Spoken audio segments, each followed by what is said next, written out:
એક વખતની વાત છે. એક નાનકડો ગામ હતું જ્યાં લોકોને પહાડ ખૂબ જ ભયાનક લાગતો હતો. ગામના બહાર એક મોટો ઊંચો પહાડ હતો. લોકો માનતા કે એ પહાડ શાપિત છે, તેથી કોઈ પણ કદી ત્યાં જવાનું સાહસ કરતું નહોતું.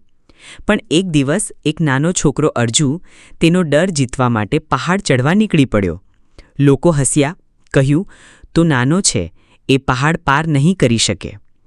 પણ અર્જુના મનમાં સંકલ્પ હતો.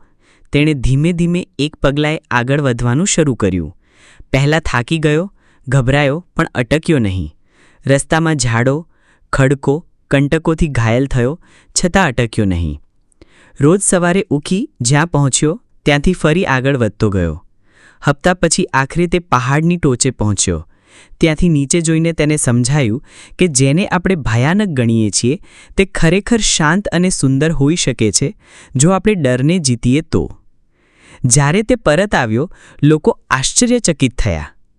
અર્જુને જોઈ લોકો કહેવા લાગ્યા કે અમે પણ આ પહાડને માત્ર ડરથી દૂર રાખતા રહ્યા, પણ તું અમને બતાવ્યું કે ડર પાછળ ઘણી વખત સૌંદર્ય છુપાયેલું હોય છે.